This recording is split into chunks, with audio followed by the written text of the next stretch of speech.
Norway green এজেন্ডার ও প্রেসের স্বাধীনতা আড়ালে কার স্বার্থ?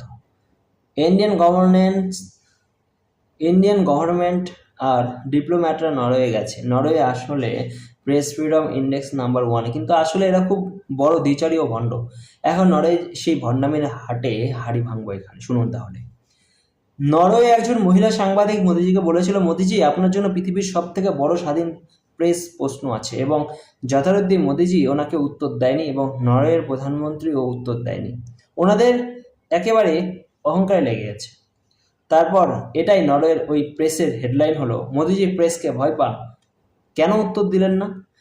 একজন আবার কার্টুন বানিয়েছে সাপের মতো মোদিজিকে, আর ভারতে এটা হয়ে গেছে বিশাল বড় টার্গেট। ভারতের বিরোধী দলগুলো এবং ভারতে বাস করা ভণ্ড গভেট লোকগুলো।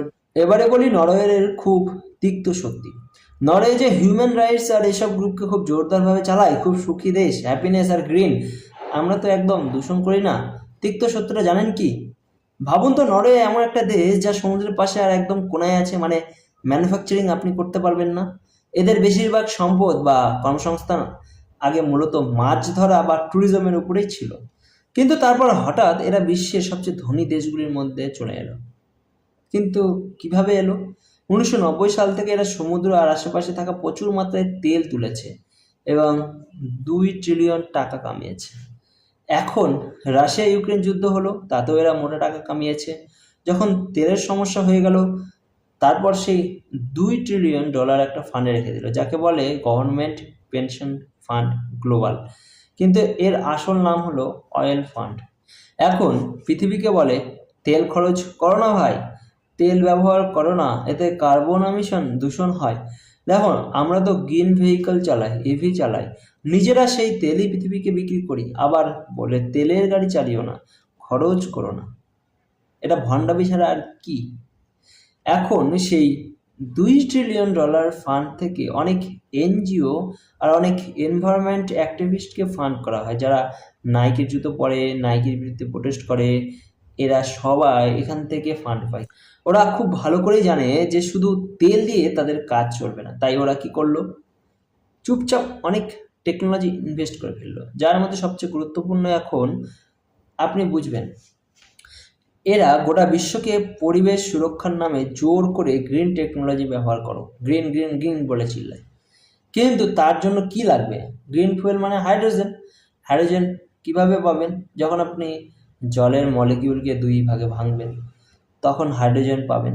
সেই টেকনোলজির পেটেন্ট কার কাছে আছে? নেলসা নামের কোম্পানির কাছে, যা নরওয়ের কোম্পানি। ঠিক আছে, তাহলে তাদের কাছ থেকে এটা কিনুন, তেল খরচ করবেন না আর নরওয়ের পেট ভরাবে, তাহলেই পরিবেশের সুরক্ষা হয়ে যাবে, তাই না? এছাড়া এখন এরা কি চেষ্টা করছে, মানে ফাইন্যান্সিয়াল ইনস্টিটিউশনের মাধ্যমে, টাকা তো এদের কাছে অনেক আছে, $2 ট্রিলিয়ন।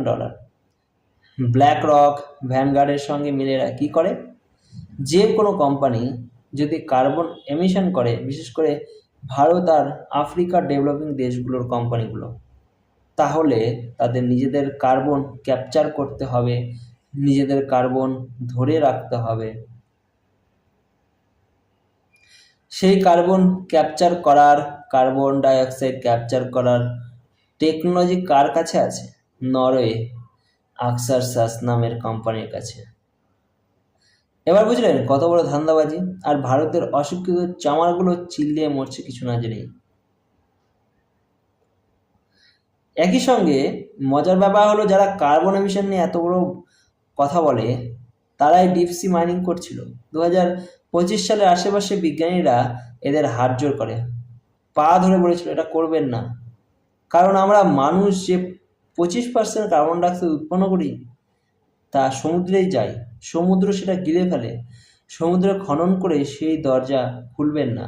ওয়েস্ট সহ নরওয়ে এরা হলো নতুন ভণ্ড উপনিষবাদ।